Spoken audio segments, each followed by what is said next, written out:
ولا تقولوا لمن يقتل في سبيل الله أموات بل أحياء ولكن لا تشعرون সবাই সুবহানাল্লাহ পড়েন। আল্লাহ তাআলা বলে তোমরা বুঝো না, তোমরা ভাবছো সে মরে গেছে, না মরেনি, তাকে মৃত্যু বলো না, বরং সে জিন্দা। কারণ সে কোথায় আছে? জান্নাতে আছে। কোথায় আছে? রাসূলুল্লাহ ব্যাখ্যা করেছেন, এই আয়াতের ব্যাখ্যা রাসূল করেছেন।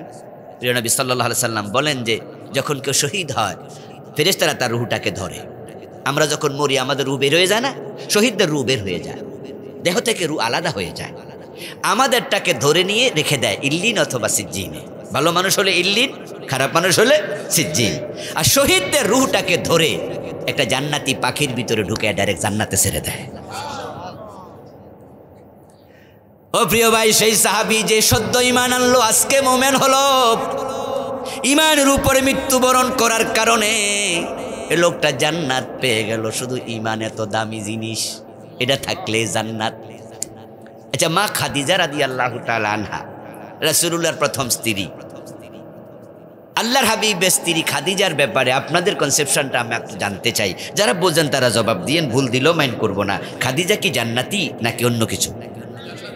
জান্নাতি। আচ্ছা, দলিল কিন্তু আছে। এমনিতে আমাদের ধারণা এটা নয়, বরং রাসূল নিজে বলেছেন খাদিজা জান্নাতি।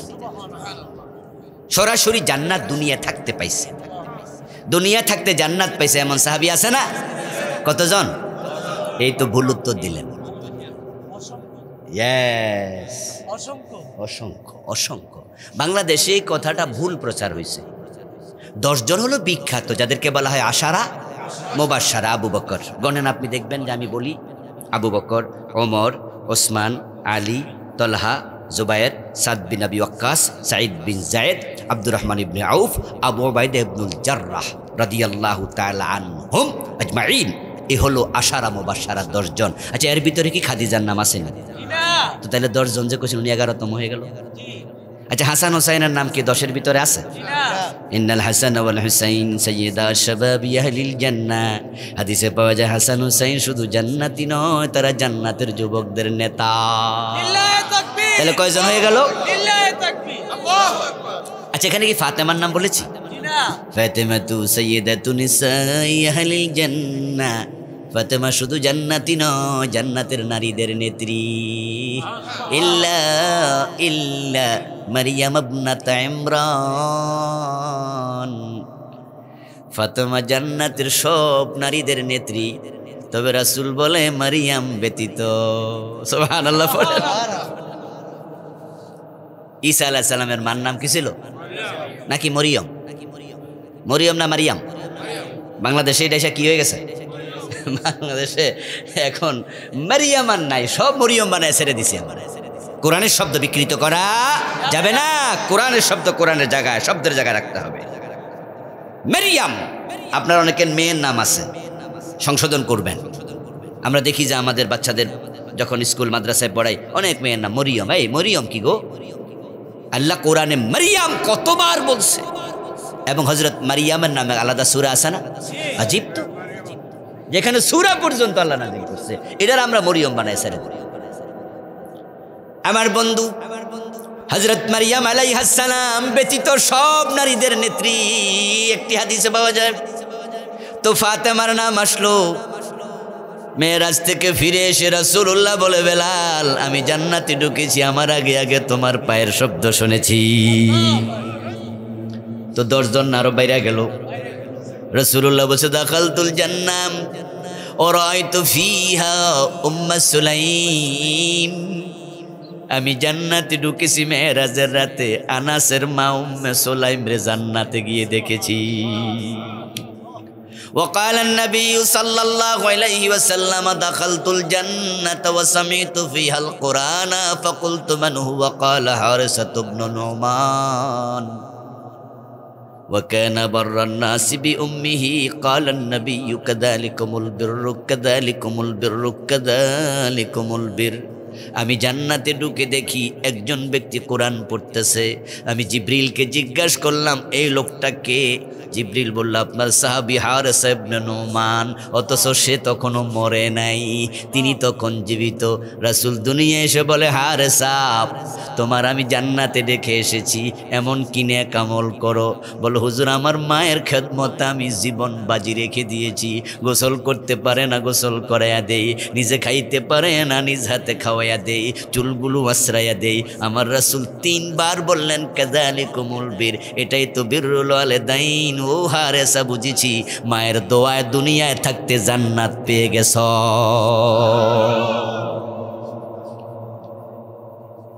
শুধু 10 জন জান্নাতি না, এবার মা খাদিজার প্রসঙ্গে আসুন। এই খাদিজা জান্নাতি, কিন্তু নামাজ পায় নাই, রোজা পায় নাই, হজ পায় নাই, যাকাত পায় নাই, অথচ জান্নাত পাইছে। কারণ মা খাদিজা রাদিয়াল্লাহু তাআলা আনহা ইন্তেকাল করেছেন নবুয়তের 10ম সনে, আর নামাজ ফরজ হলো তার 2 বছর পরে নবুয়তের 12 সনে মেরাজের রাতে। ঠিক না? 5 ওয়াক্ত নামাজ কোথায় ফরজ হয়েছে? মেরাজের রাতে না? মা খাদিজা ইন্তেকাল করার 2 বছর পরে নামাজ ফরজ হলো, তাহলে নামাজ পায় নাই। রোজা এবং যাকাত ফরজ হয়েছে হিজরির 2য় বর্ষে, মানে মা খাদিজার ইন্তেকালের 5 বছর পরে। যাকাতও পায় নাই, রোজাও পায় নাই। মা খাদিজার বাড়ি ছিল মক্কায়। মানুষ হজ করার জন্য যায় কই? মক্কায়। হজের কাজ কি মদিনায় আছে নাকি? হজের কাজ কি মদিনায় আছে নাকি? মক্কায় হজ শেষ, মদিনা হলো জিয়ারত। যদি কোনো ব্যক্তি জিয়ারত না করে, হজের কোনো সমস্যা আছে? আমরা মহাব্বত, রাসূলকে ভালোবাসিতে জিয়ারত না করে আমরা আসি না। কিন্তু হ্যাঁ, যারা সৌদি আরবের মানুষ, যারা রাসূলুল্লাহর মদিনায় বারবার যাওয়ার সুযোগ আছে, ওরা অনেকে হজ করে বাড়ি চলে যায়। শরীয়ত কোনো অসুবিধা বলে না, হজ মক্কা শেষ। মা খাদিজার বাড়িটা কই? কবরটা কই? হজ মক্কায়, বাড়িও মক্কায়, কবরও মক্কায়। হজ ফরজ হলো 8ম হিজরিতে, মা খাদিজা ইন্তেকাল করার 11 বছর পরে। তাহলে মা খাদিজা হজ পাইল না, নামাজ পাইল না, রোজা পাইল না, যাকাত পাইল না, অথচ ওনার ব্যাপারে সহিহ বুখারীর হাদিস, জিবরিল আমিন প্রিয় নবীর কাছে আসলেন, ওহী নাজিল করলেন। তারপরে ওহী নাজিল করে বলতেছে, হাযিহি খাদিজাতু আতাতকা, ও হুজুর, ওই তো খাদিজা আসতেছে আপনার কাছে। যখন আপনার কাছে পৌঁছে যাবে, ফাকরা আলাইহাস সালাম মিন রাব্বিহা, আসলে বলবেন আমি জিবরিল আসার সময় স্বয়ং তার রব আল্লাহ তারে সালাম পাঠাইছে। ওয়া মিন্নি, আমি জিবরিলের সালামটাও দিয়েন। এখানে শেষ না, অবাশিরহা বিবাইতিন ফিল জান্নাত মিন কাসাবিন লা সাখাবা ফিহা ওয়ালা নাসাবা। তারপরে তাকে একটা সুসংবাদ দিয়েন। আল্লাহ সুসংবাদ দিতে আমারে কইছে, আল্লাহ মনি মুক্তা দিয়া তার জন্য জান্নাতে প্রাসাদ বানায়া রাইখা দিছে। প্রশ্ন হলো, আমল কম কিন্তু জান্নাত পাইল, কারণ তার ঈমান ছিল এত মজবুত, যেটা পাহাড়ের চেয়ে অটল ছিল। ঈমান থাকলে জান্নাত, ঈমান থাকলে জান্নাত। ও বাংলার মুসলমান, সেই ঈমান আজকে বড় হাহাকার করছে। আজকে ঈমানদার খুঁজে পাওয়া বড় কঠিন হয়ে গেছে। রাসূলুল্লাহ সাল্লাল্লাহু আলাইহি ওয়াসাল্লাম বলছেন, তাকুনু বাইনাস সাআতি ফিতানুন কাকিতাইল লাইলিল মুসলিম ইউসবিহু ফিহা আর-রাজুলু মুমিনান ফায়ুমসি কাফিরা। এমন একটা জামানা কিয়ামতের আগে আসবে, যখন চারিদিক থেকে অন্ধকার রাতের আধারের মতো ফিতনা বের হবে। ওই ফিতনার যুগে মানুষগুলো সকাল বেলায় মুমিন থাকবে, সন্ধ্যা বেলায় কাফের হয়ে যাবে। কুফরি করলে মানুষ কাফের হয়, শিরিক করলে মানুষ মুশরিক হয়, নিফাক ঢুকলে মানুষ মুনাফিক হয়। এই 3টাকে কোরআনের কিছু কিছু জায়গায় একসাথে কুফর বলছে। কুল ইয়া আইয়ুহাল কাফিরুন লা আ'বুদু মা তা'বুদুন, এখানে মুশরিকদেরকে কাফের বলছে। আবার লা তুসাল্লি আলা আহাদিন মিনহুম মাতা আবাদা ওয়া লা তাকুম আলা কবরিহি ইন্নাহুম কাফারু বিল্লাহ, মুনাফিকদেরকেও কাফের বলছে। তাহলে কুফরি যেমন কুফর, শিরিকও তেমন কুফর, নিফাকও তেমন কুফর। এই 3টা যে একটা করবে তার ঈমান শেষ। ইমান নিয়ে মরেন, জান্নাত নিশ্চিত। কিন্তু কুফরি করলে তো জান্নাত পাবেন না। এখন কুফরি তো বাংলাদেশে ঢুকাইতেছে, বইয়ের সিলেবাসে পর্যন্ত কুফর ঢুকে গেছে। শিরিক বইয়ের সিলেবাসে ঢুকে গেছে। স্কুলে পাঠাবেন, প্রতিষ্ঠানে পাঠাবেন, ওই বই ফইরা মুশরিক হয়ে যাবে, এমন কিছু ঢুকাইছে। এগুলো আগে ছিল না। ওই যে প্রিয় নবী বলছে কিয়ামতের আগে হবে, এই হাদিসগুলো দিয়ে বোঝা যায় কিয়ামত আর খুব বেশি দেরি নাই। খুব দূরে ভাববেন না, খুব দূরে নয়।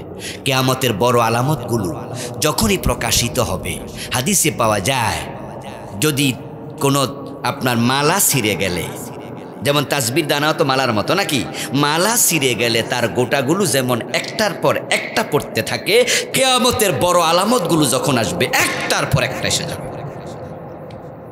লক্ষণ ভালো না।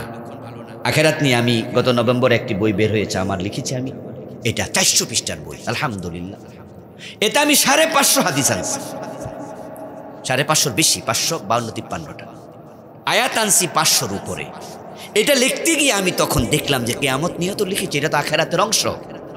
লক্ষণ ভালো না, লক্ষণ ভালো না। আল্লাহর হাবিব বলেছেন যে হ্যাঁ, এমন একটি যুদ্ধ হবে, এবং সেই যুদ্ধটা হবে ফোরাত নদীর ভিতর থেকে স্বর্ণের খনিকে কেন্দ্র করে। যে যুদ্ধে 100 জনের 99 জন মরে যাবে।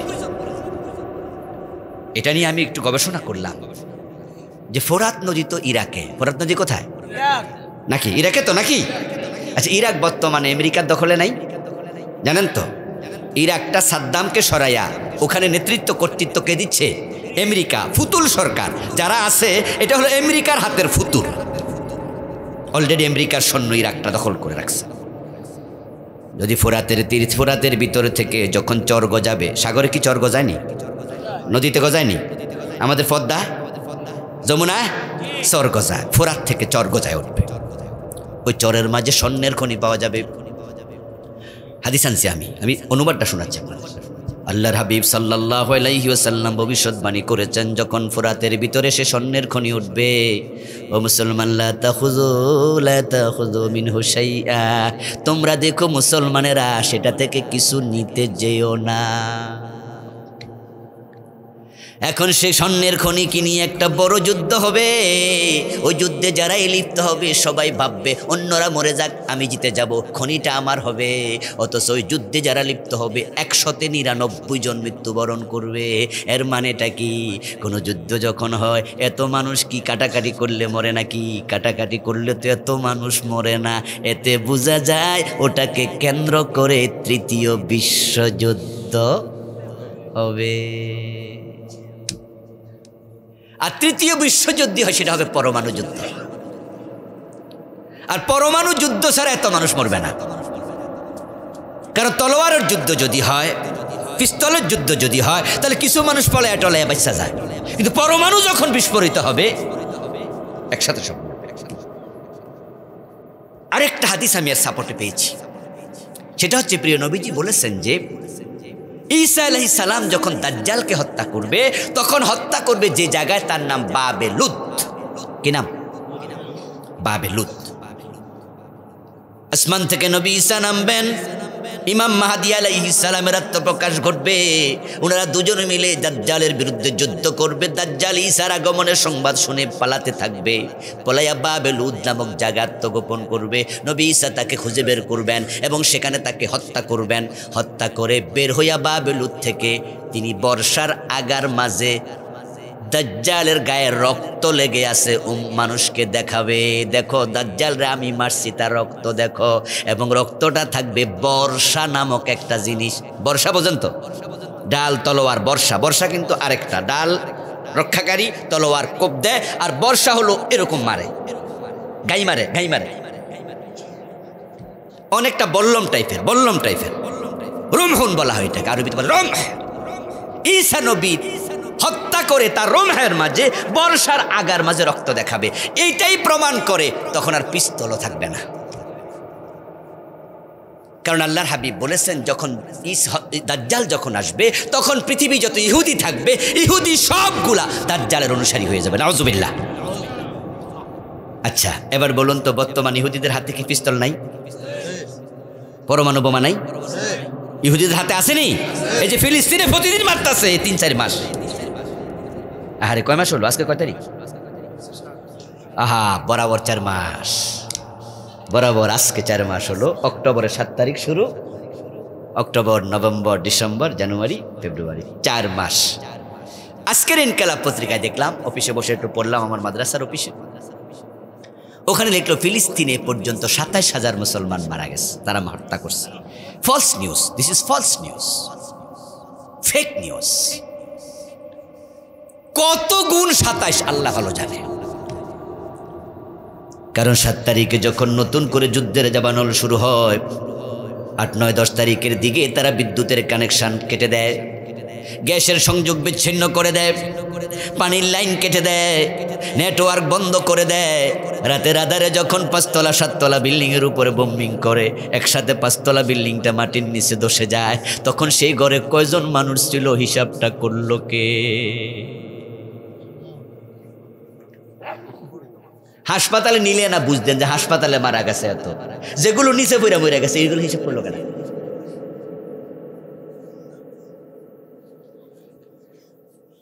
ও মুসলমান, আমাদের যখন সাভারে রানা প্লাজা 9 তলা ভবন ছিল, ঠিক জানেন না আপনারা? 9 তলায় তো ছিল নাকি রানা প্লাজা? আমি সাভারে ছিলাম তখন। এই ঘটনা যেদিন ঘটে সেদিন আমি পাশ দিয়ে এসেছি মাদ্রাসা, আবার যাওয়ার সময় নিজের চোখে দেখে গেলাম। আমাদের চোখের সামনে উদ্ধার কর্মতৎপরতা চলল। আমি সেখানে জমা পড়াতাম, 14 বছর ছিলাম সাভারে। রানা প্লাজার নিচে পড়ে গেল সাথে সাথে কয়েক হাজার গার্মেন্টস কর্মী। তো যারা জীবিত উদ্ধার হয়েছে তারা গনছে, কেডা কেডা জীবিত উদ্ধার হয়েছে, গনতে পারলে গনছে, না গনতে পারলে নাই। যারা ভিতরে আটকা পড়ছে সেনাবাহিনী যায় একজন একজন করে করে আস্তে আস্তে উদ্ধার করছে। যারা পারে নাই তারা লাশগুলো পাওয়া গেছে। হিসাব রাখা সহজ, কারণ যেহেতু পরে বুলডোজার আইনা, পরে ক্রেন আইনা আস্তে আস্তে আস্তে আস্তে করে তুলতে পারছে, তাই টোটাল তারা বলতে পারছে এতজন মারা গেছে, এতজন আহত হয়েছে ইত্যাদি। কিন্তু যদি এটা আপনার উল্টানো না যাইতো, এমনি পড়ে থাকতো, কথা কওয়া যাইতো? তো ফিলিস্তিনে যে বিল্ডিংগুলো পড়তেছে এগুলো উদ্ধার করতেছে কারা? কোনো পরিবেশ আছে? প্রতিদিন তো মারতেছে। গতকালকে 107 জন মরছে, গতকালকে। ও মুসলমান, এখন তামাম দুনিয়ার ইহুদিদের হাতে হলো অস্ত্র। তো ঈসা নবী যখন বর্ষা দিয়া তারে মারবে, প্রমাণ হবে, তখন আর অস্ত্র থাকবে না। আর অস্ত্র ধ্বংস হওয়ার জন্য পরমাণু যুদ্ধ হওয়া আবশ্যক। তাহলে বোঝা গেল ফুরাত নদী থেকে বের হওয়া সে স্বর্ণের খনি নিয়া নবী ঈসা আগমনের আগেই যুদ্ধটা হয়ে যাবে। তামাম দুনিয়া পরমাণু যুদ্ধ হওয়ার পরে এতটা মেসাকার হবে, তখন আজকের যে সিস্টেম আছে এই সামাজিক সিস্টেমটাও থাকবে না, লন্ড ভন্ড হয়ে যাবে। এই মুহূর্তে আকাশের মাঝে বিমান আছে না? তামাম দুনিয়াতে কত হাজার বিমান আকাশে এই টাইমে আছে আমরা কইতে পারবো? হাজার হাজার বিমান। পৃথিবীর এমন বিমানবন্দরও আছে একসাথে 100 বিমান ওঠে, 200 বিমান ওঠে, এমন বিমানবন্দরও আছে। বিশাল কত হাজার বিমান আকাশে আছে আমরা জানি না। পরমাণুর যুদ্ধটা যদি ঠিক এই মুহূর্তে হয়, সাথে সাথে পৃথিবীর রাডার সিস্টেম 1 সেকেন্ডে ধ্বংস হয়ে যাবে। আচ্ছা, রাডার যদি সিস্টেমটা ধ্বংস হয়ে যায়, বিমানগুলো নামতে পারবে? আর ফতে তো চিনবে না। এই যে বিমান আকাশে পৌঁছছে রাডার দিয়া, তো রাডার সিস্টেম 1 সেকেন্ডে ধ্বংস হয়ে যাবে। এই বিদ্যুতের সিস্টেম 1 সেকেন্ডে ধ্বংস হয়ে যাবে। সব পরমাণু চুল্লি একসাথে বিস্ফোরিত হয়ে যাবে। তামাম দুনিয়ার মানুষগুলো কোটি কোটি একসাথে মরে যাবে। থাকবে কিছু মানুষ, অল্প কিছু মানুষ, যারা পাহাড়ের সিপাই লুকাবে, গুহায় লুকাবে, মাটির নিচে লুকাবে। কিছু মানুষ বেঁচে যাবে। হযরত ঈসা আলাইহিস সালাম যখন আসবে, দাজ্জাল তখন আসবে, পশ্চিম দিকে সূর্য তখন উঠবে, দাব্বাতুল আরদ আসবে, ইয়াজুজ মাজুজ বের হবে। অবস্থা বড় ভালো না। আমার রাসূল বলছে কিয়ামতের আগে কুফরি আসবে। তাই তো বাংলাদেশে কুফর ঢুকে গেছে। এমন কুফর ঢুকছে সিলেবাসে আমাদের বাচ্চারা স্কুলে যায় মুশরিক হয়। গত বছর দেখলাম জানুয়ারির 1 তারিখে বই উৎসব হলো। হঠাৎ করে বইয়ের দিকে তাকাইয়া দেখি আমরা ক্লাস 6-এর বইতে বিবর্তনবাদ ঢুকাইছে। সেখানে সুন্দর কইরা মানুষ এবং বান্দরের ছবি দিছিল, যে ওরা বুঝাইছিল যে মানুষের পূর্বপুরুষ আদম না, মানুষের পূর্বপুরুষ ছিল বানর। কি ছিল? বানর। আচ্ছা আপনারা বলুন তো, মানুষের পূর্বপুরুষ বানর ছিল। আচ্ছা হুজুর, অসুবিধা কি? এটা না হয় বইতে ছিল আর কি, সমস্যা কি?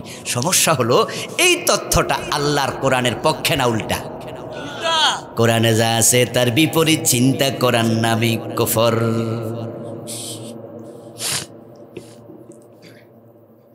আল্লাহ তাআলা সূরা নিসার প্রথম আয়াতে কি বলতেছেন? ইয়া আইয়ুহান নাসু তাকু রাব্বাকুম আল্লাযী খালাকাকুম মিন নাফসিন ওয়াহিদা ওয়া খালাকা মিনহা যাওজাহা ওয়া বাসসা মিনহুমা রিজালান কাসীরান ওয়া নিসা। ও মানুষেরা, তোমাদের রব আল্লাহকে ভয় করো, যিনি তোমাদেরকে একজন ব্যক্তি থেকে বানাইছে। ওই ব্যক্তির নাম হযরত আদম। আমার দোস্ত, তার থেকে তার বউ হাওয়াকে বানাইছে, তারপরে দুজন থেকে কোটি কোটি মানুষ দুনিয়া ছড়াইয়া দিছে। এখন কোথাকার কোন বেটা ওই বিবর্তনবাদের জনক, তার নাম কি জানিছিল? ডারউইন। কবে সে বলে গেছে গবেষণা কইরা মানুষের পূর্বপুরুষ নাকি বান্দর ছিল। এখন আমাদের বইতে যখন ঢুকছিল, 6 পোলাপান তো ছোট মানুষ, তারা বই পইরা হয়তো বুঝতো এটাই মনে হয় ঠিক, বইয়ে যেহেতু আছে। আমার আল্লাহ কয় না মানুষের প্রথম পুরুষ আদম, আর তার বইতে আছে প্রথম পুরুষ বান্দর।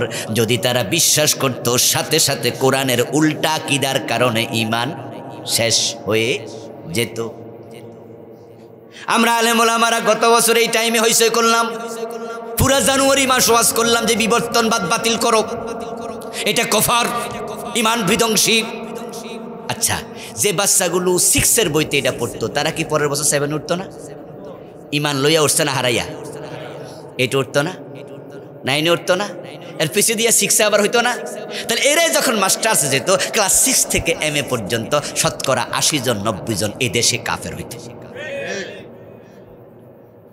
যাক, আমাদের প্রতিবাদের কারণে সরকার এটা রাষ্ট্রীয়ভাবে সার্কুলার জারি করে স্থগিত করছে। আমাদের শিক্ষা মন্ত্রণালয় বলছে যে না, এটা বাংলাদেশে পড়ানো যাবে না। আচ্ছা, গতবার গেল। এবার যখন 2024 সালের জানুয়ারিতে আমরা 1 তারিখে বই পাইলাম, এবার দেখি আরেক কপর ঢুকছে, এটার নাম ট্রান্সজেন্ডার। শরীফ থেকে শরীফা হওয়ার গল্প। খেয়াল করছেন বিষয়টা? গতবার ঢুকছে এক কফর, এবার ঢুকাইল আরেক কফর। ক্লাস 7 বইতে, ক্লাস 7 বইতে এটা এখনো স্থগিত করেনি। তবে আলহামদুলিল্লাহ আমাদের প্রতিবাদ সরকার পর্যন্ত গিয়েছে এবং 5 জনের একটা কমিটি অলরেডি করা হয়েছে। ওই কমিটির প্রধান করেছে আরবিক বিশ্ববিদ্যালয়ের প্রফেসর ডক্টর আব্দুর রশিদ স্যারকে। আমরা আশা করছি এটাও বন্ধ করবে, কারণ একজন পুরুষ তাকে হঠাৎ করে মেয়ে মনে করবে, একজন মেয়ে তাকে হঠাৎ করে পুরুষ মনে করবে। আচ্ছা, আমরা যারা এখানে বসে আছি, আমরা যদি মনে মনে মনে করি আমরা সবাই মেয়ে, তাই বলে কি আমাদের দাড়ি মুছ চলে যাব? আচ্ছা, আমাদের দেহের যে ডিজাইন আছে এটা কি চেঞ্জ হইব? আচ্ছা, কোনো যুবতী মেয়ে যদি নিজের মনে করে সে একজন পুরুষ, তাই বলে কি তার মোষ উঠে যাব, দাড়ি গজাইব, তার দেহের অঙ্গগুলো কি চেঞ্জ হইব? যে কি হলো এটা? মানে ফাইজলামি যে কাকে বলে, এটা সৃষ্টির মাঝে বিকৃতি। সৃষ্টির মাঝে কি বিকৃতি? ইয়াখলুকু মা ইয়াশা। কোরআনে আল্লাহ বলছেন, আল্লাহ যাকে যেভাবে চেয়েছেন তিনি তাকে সেভাবে বানিয়েছেন। লা তাবদীলা লিখালকিল্লাহ।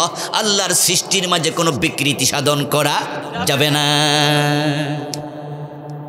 ওরা বইতে ঢুকাই দিছে হঠাৎ করে। শরীফ নামে একজন যুবক নাকি সে নিজেকে শরীফা মনে করছে এবং সমাজ নাকি এটাকে স্বীকৃতি দিতে হবে। হো চি মিন ইসলাম, হো চি মিন ইসলাম নামে একজন সেলেব, সে নিজেকে মেয়ে দাবি করে বাংলাদেশে এই কাজটা শুরু করছে সিরিয়াসলি। প্রধানমন্ত্রীর সাথে সাক্ষাৎ করেছে, করে সে দাবি জানাইছে আমাদের বর্তমান প্রাইম মিনিস্টারকে। আমরা পত্রপত্রিকায় দেখলাম যে আমাদেরকে আপনি এটা স্বীকৃতি দেন, এবং আইনের দিকে আগাচ্ছে। যদি কেউ নিজেকে মেয়ে ভাবে সে মেয়ে, যদি কোনো পুরুষ নিজেকে মেয়ে ভাবে রাষ্ট্র বলবে ওকে তুমি যেহেতু ভাবো যাও তুমি মেয়ে। কোনো মেয়ে যদি নিজেকে ছেলে ভাবে রাষ্ট্র তাকে বলবে যাও তুমি ছেলে। এটা যদি শুরু হয়ে যায় তাহলে আমাদের বাবা যখন মারা যাবে, জমি যখন আমরা বন্টন করব, তখন সব বইন 1.5 মাস 2 মাসের লাইগা বাই হয়ে যাবে। কি সম্ভাবনা আছে না নাই? যখন জমি বন্টন করবেন তখন আপনার বোনের আইয়া কবে যে ভাই সমান জমি দাও, তা আপনারা তখন কইবেন যে না না ইসলামে আছে মেয়ে পাবে অর্ধেক ছেলে পাবে দ্বিগুণ। তখন আপনার তিনও বোন কইব যে আমরা মেয়ে ছিলাম, গত পরশু থেকে আমরা মনে মনে ছেলে হইয়া গেছি। আচ্ছা, ঢাকা বিশ্ববিদ্যালয়ে SM হলে ভর্তি হয়েছে আপনার এলাকার এক ছেলে, তার নাম শরীফ। সেকেন্ড ইয়ার উঠটা তার মনে মনে চিন্তা আসলো যে না, ছেলেদের সাথে আর থাইকা মজা লাগে না, বান্ধবী টান্ধবী দুই একটা থাকলে ভালোই হইতো, বান্ধবী জুটাইতে পারে না। সে চলে গেল রোকেয়া হলের প্রবেশটার কাছে, গিয়ে বলল ম্যাডাম আমার রোকেয়া হলে একটা সিট দেন। তো ম্যাডাম তাকে বলে এই বেড়া, এটা মহিলা হল তুমি জানো না? জানি তো ম্যাডাম। তো তুমি এখানে সিটের জন্য আসছো? ম্যাডাম না, আমি আগে শরীফ ছিলাম, গত পরশু থেকে আমি নিজেকে শরীফা মনে করি। আচ্ছা, এখন যদি ম্যাডাম বলে যে ঠিক আছে রাষ্ট্রের এটা সিস্টেম, যে যাকে যা মনে করবে সেটাই হোক, তো তোমাকে আমি হলে সিট দিলাম, এই খবর যদি অন্য পোলাপাইন পায় তারাও কি একই কাম করবো না? এখন আপনারা এবার বলেন তো, এরকম পোলাপান যদি সব লাবিব হয়ে যাবে, লাবিবা হাবিব হয়ে যাবে, হাবিবা শরীফ হয়ে গেল শরীফা, তাহলে সব পোলাপান যদি মেয়েদের সাথে হলে সিট নেয়, ওই মেয়েদের গর্ব ঠেকাইব কেনা? সব মেয়ে জেনা ব্যভিচারের কারণে গর্ভবতী হওয়ার সম্ভাবনা আছে কি না? আচ্ছা, যারা এটা ঢুকাইছে আপনি কি ভেবেছেন পরিকল্পনা কত দূর করেছে? আমার বন্ধু আরেকটু শুনুন, আপনাদের বাড়ির পাশের রাস্তা, এক যুবক এক যুবতীকে পাশে নিয়ে বসে আছে, গায়ে গায়ে হেলান দিয়ে একজন আরেকজনের হাতে হাত রেখে। এই অবস্থা এলাকার চেয়ারম্যান সাহেব হেঁটে যাচ্ছে, এলাকার একজন মুরব্বী হেঁটে যাচ্ছে, দেখে দৃষ্টি কটু লাগলো, বললো এই ফলায় মাইয়া এখানে কি করো দিনে দুপুরে? স্বামী স্ত্রী যদি হও ঘরের দরজা বন্ধ করে যা মনে চায় করো, কিন্তু রাস্তাঘাটে এরকম তোমরা নোংরামি করছো কেন? আর স্বামী স্ত্রী যদি না হও তাহলে এরকম তো এটা এলাও না, এরকম ফোলা মাইয়া গায়ে গায়ে লাগাইয়া বসে আসো। তখন মেয়েটা মাথা তুলে বলল, চেয়ারম্যান সাহেব মুরব্বী আপনি ভুল বুঝছেন, আমি মেয়ে না, মনে মনে আমি। তাহলে হে হলো ফিজিক্যাল ছেলে আর আমি হইলাম মনে মনে ছেলে, তাইলে কি আমরা ফোলা মাইয়া বসি না ছেলে ছেলে বসি? এখন তো মুরব্বী মাথা চুলকাইবার কব, পাগল কি হেরা হইছে না আমি হইছি? এই বেড়ি চুল দেখা যায়, বেড়ির ঠিক না শরীরের ডিজাইন কইতাছে পুরা বেড়ি, হে নাকি মনে মনে ছেলে হয়ে গেছে। হেরা পাগল হলো না আমি পাগল হইলাম? আচ্ছা, এই জাতীয় চিন্তা যদি ক্লাস 7-এর পোলা পানের ভিতরে ঢুকাইয়া দেয়, পুরা জাতি পাগলামিতে ডুবার সম্ভাবনা আছে না নাই? তো কারা এই কাম করতেছে? শিক্ষা কার হাতে গেল? আপনারা গত 3-4 দিন আগে সময় টিভির সংবাদে দেখেছেন, ইসলাম ধর্ম বইয়ের ভিতরে হিন্দুদের দেবদেবী ঢুকাইছে, দেখছেন? 12 পৃষ্ঠা মূর্তির ছবি। আচ্ছা, আপনারা কি ভাবতেছেন এগুলো ভুলে হয়ে গেছে? বিবর্তনবাদ ভুলে ঢুকছিল, ট্রান্সজেন্ডার ভুলে ঢুকছে, ওই মূর্তি ইসলাম ধর্মে বইতে ভুলে ঢুকছে? না না, জাতিকে মুশরিক বানানোর পরিকল্পনা চলছে। এখন আমরা সবাই মিলে দলমত ভুলে যাইয়া শিরকের বিরুদ্ধে দাঁড়ানো দরকার আছে না নাই? না হয় কিন্তু উপায় নাই, উপায় নাই, উপায় নাই। ইমান ওখানে নেফাক লেগেছি বাংলাদেশে, আমাদের দেশে কোরআন হাদিস থেকে বের করে 28টা চিহ্ন লিখেছি। বাংলাদেশের লোকেরা 4টা বেশি জানে। কথা বললে মিথ্যা বলবে, ওয়াদা করলে খেলাপ করবে, আমানত রাখলে খেয়ানত করবে, ঝগড়া করলে গালি দেবে। এগুলো নেফাকে আমলি, ছোট ছোট নেফাক। কিন্তু বড় বড় নেফাক আছে যেগুলো করলে ইমান যায়, ওগুলোর আলোচনা কম। যখন কারো কাছে আল্লাহর আইনের কথা বলা হয়, কোরআনের দিকে হাদিসের দিকে রাষ্ট্র পরিচালনার জন্য ডাকা হয়, তখন তারা যদি বলে এটাতে আমি নাই, আল্লাহ কোরআনে বলছে লোকগুলো মুনাফেক মুনাফেক মুনাফেক। আল্লাহর আইনের কথা শুনলে যাদের চেহারা কালো হয়ে যায়, তাদের অন্তরে ইমান থাকে না, তারা মুনাফেক হয়ে যায়।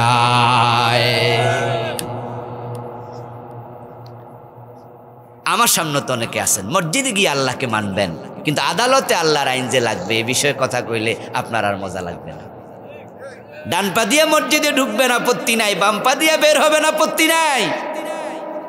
আল্লাহু আকবার বলে নামাজ শুরু হবে, কারো আপত্তি নাই। সালাম ফিরিয়ে নামাজ শেষ হবে, কারো আপত্তি নাই। ইমাম মাগরিবের ফরজ 2 রাকাত পরে ভুলে সালাম ফিরাইছে, একটা মুসল্লিও ফিরাবে না, উল্টা লোকমা দেবে। সবাই আল্লাহকে মানে, কিন্তু আবার সেই মুসল্লিগুলো আদালতের চেয়ারে বসে যখন বিচার করে, আল্লাহর আইনে একটা বিচারও আর করে না। আমাদের কুমিল্লা জজ কোর্ট আছে নি? ম্যাজিস্ট্রেট সাহেব, জজ সাহেবেরা জোহরের নামাজ পড়তে যায়। 2 রাকাত পড়ার পরে ইমাম সাহেব ভুলে আত্তাহিয়াতু না পইরা সোজা হইয়া খাড়ানো শুরু করছে। পেছন দিয়া জজ সাহেব লোকমা দিয়ে দিছে, কারণ 2 রাকাত পড়ার পরে আত্তাহিয়াতু পড়া ওয়াজিব। ওয়াজিব হুজুরে ছুটে গেছে, জজ সাহেব লোকমা দিয়া বুঝাইছে, হুজুর রাসূলের সাথে আপনার এই নামাজ মিলে না, আমি নিলাম না, আমি লোকমা দিলাম, সংশোধন করলাম।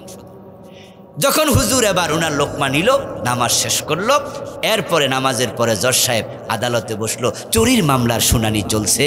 এখন চুরির মামলার শুনানিতে চোর ধরে হাত কাটার রায় দেয়া নফল না ফরজ? জজ সাহেব কি চোর ধরে হাত কাটার রায় দিছে কোনোদিন? উনি জেলে পাঠিয়ে দিল। 3 বছর 6 মাস, 1 বছর 2 বছর জেল দিল। আমার প্রশ্ন হলো, উনি না হুজুরের ওয়াজিবের লোকমা দিল, নিজের ফরজের খবর কি? আচ্ছা, শরীয়তে গুরুত্ব কি ওয়াজিবের বেশি না ফরজের বেশি? 40টা বছর, 50টা বছর, 30টা বছর জজ হইয়া, ম্যাজিস্ট্রেট হইয়া, আদালতের বিচারপতি হইয়া রায় দিল। আল্লাহর আইনে 30 বছরে একটা রায় কিছু মানবা কিছু মানবা না, তুমি মুমিন না। উদখুলু ফিস সিলমে কাফা। ঈমান বাঁচাতে হলে শিরিক ছেড়ে দিন। 29টা শিরিক আমি লিখেছি, জানবেন, পড়বেন, পড়াবেন। 56টা লিখেছি কুফর, জানবেন, জানাবেন, সারবেন। মুনাফিকের আলামত গুরু লিখেছি, পড়বেন, জানবেন। কত লেখকের রাইটারের বই আছে, পড়বেন। আর আমল বাঁচাতে হলে 2টা কাজ করবেন। সংক্ষেপে বলে আমি আমার কথা শেষ করব, হুজুর নসিহা করে আখেরি মুনাজাত দেবেন। 2টি কাজ করলে আমল বাঁচবে না। নেক আমল না থাকলে জান্নাত পাওয়া কঠিন। হারাম খাবেন না, হারাম খাইলে আমল কবুল।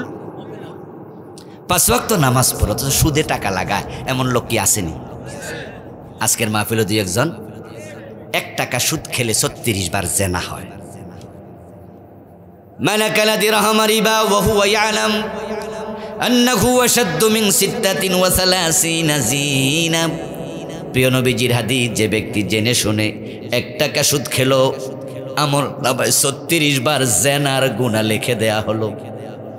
100 টাকা সুদ খেলে 3600 বার জেনা হয়। 1000 টাকা সুদ খেলে 36,000 বার জেনা হয়।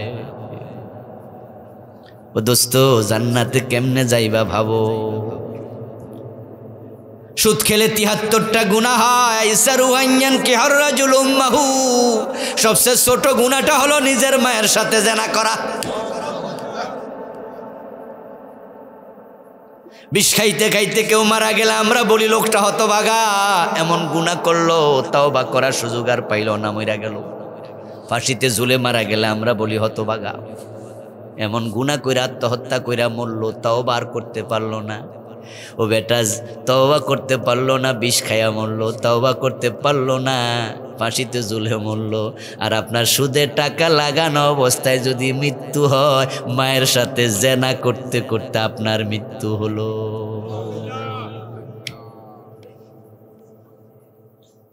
হারাম ছেড়ে দেন, হারাম ছেড়ে দেন, হারাম ছেড়ে দেন।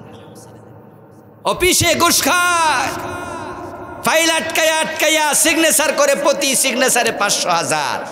আবার এই বেটা গোশের টাকা পকেটে লইয়া মসজিদে খাড়াইয়া আজান কি জানি নিয়ত বাইদা কই ইয়াকা নাবুদু, আল্লাহ আমনের গোলামি করতেছি। আল্লাহকে গোলাম, পকেটে এগুলো কি? আমি দেখি না তুমি কি লই আইছো পকেটে? গোশের টাকা দিয়া যায় নামাজ কিনে খাড়াইয়া নামাজ পড়ে এমন লোক আছে। আরে ভাই, নামাজে 13টা ফরজ, 3টাই তো পবিত্রতা। 1 নম্বরে শরীর পাক, 2 নম্বরে কাপড় পাক, 3 নম্বরে নামাজের।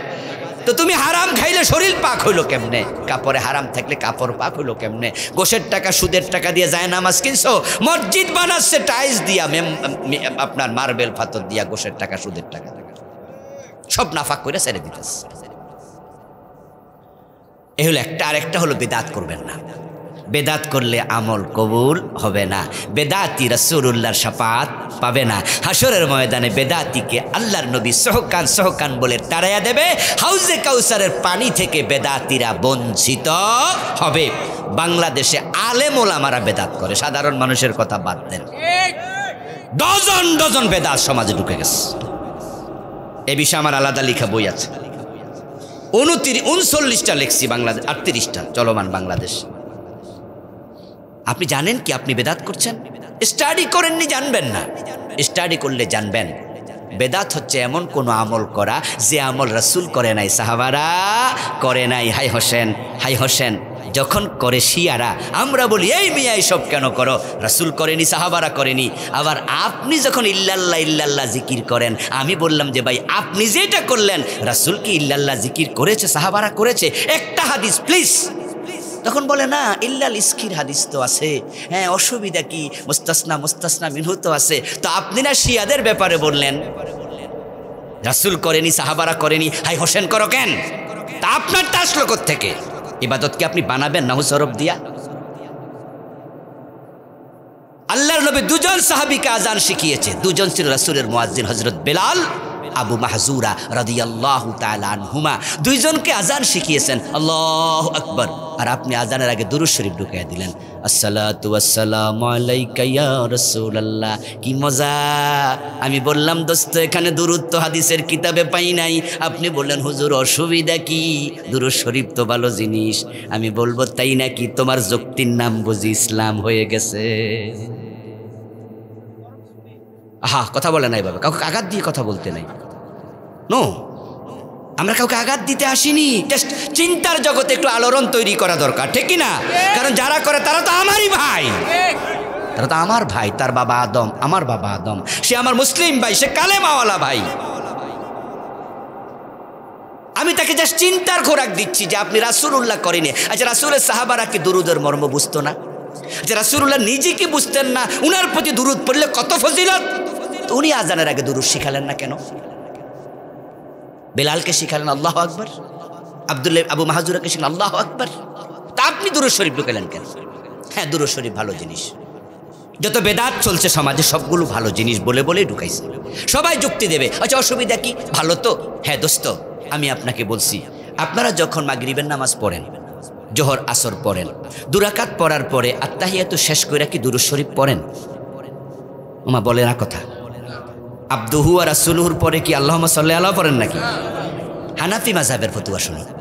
হানাফি মাযহাবের ফতোয়া হচ্ছে যদি কেউ ফরজ নামাজ 3 অথবা 4 রাকাত বিশিষ্ট হলে 2 রাকাতের পরে আবদুহু ওয়া রাসূলুহু পড়ার পরে না দাঁড়াইয়া আল্লাহুম্মা সাল্লি আলা মুহাম্মদ অতটুকু পরে দুরূদ শরীফ মুহাম্মদ পর্যন্ত গেলে হয়ে যায়, তাহলে তাকে সাউ সেজদা দিতে হবে। কি দিতে হবে? কথা বলেন, কি দিতে হবে? এবার একটু বলুন তো, সাউ সেজদা কি শকে দেয় না জরিমানা হিসাবে দেয়? তো দুরূদ শরীফ পড়লো জরিমানা কিসের? কামটা তো বালা।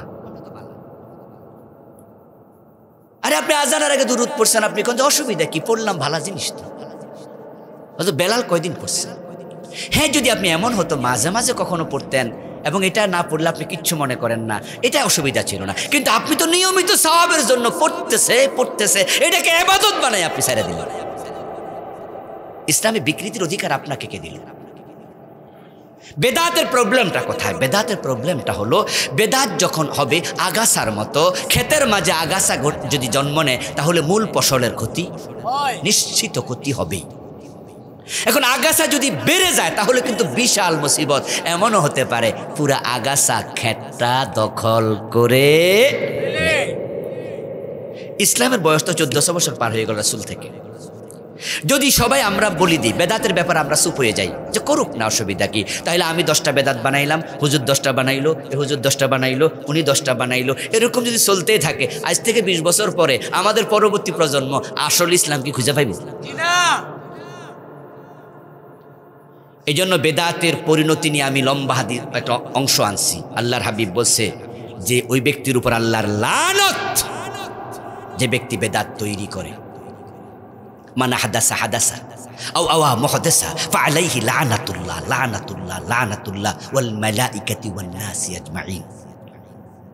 সহিহ বুখারীতে আসছে রাসূল বলে আমি হাউজে কাউসারের পানি দিতে যাব, আমার উম্মত আসবে, ফায়ুহালু বাইনি ওয়া বাইনাহুম, হঠাৎ করে দেখব তাদের মাঝে আর আমার মাঝখানে পর্দা পড়ে গেছে।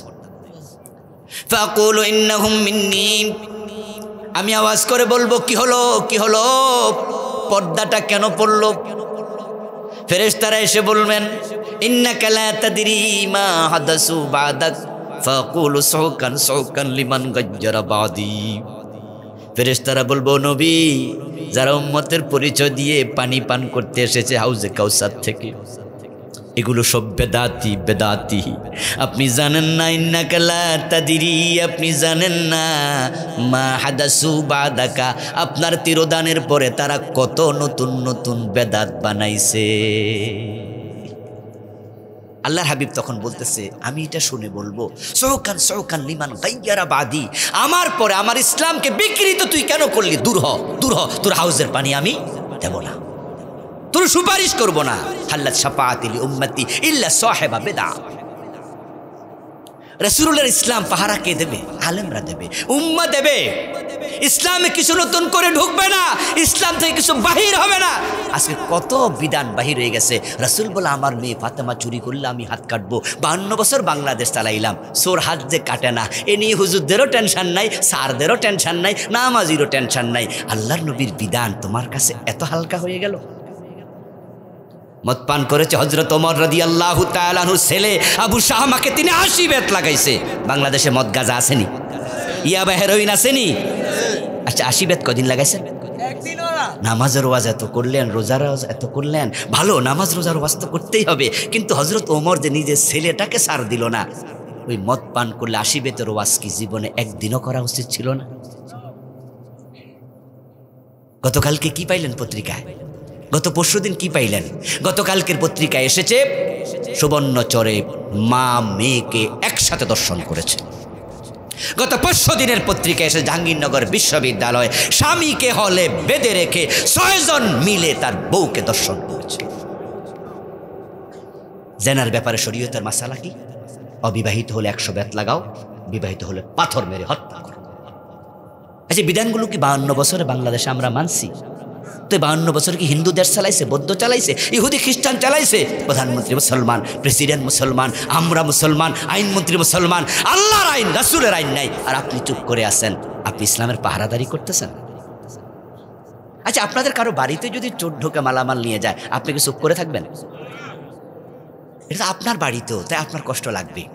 আমার বাড়ির সম্পদ চোর নেবে, কেমনে সম্ভব? আপনি চিৎকার দেবেন, মানুষ ডাকবেন, চোরের ধরবেন।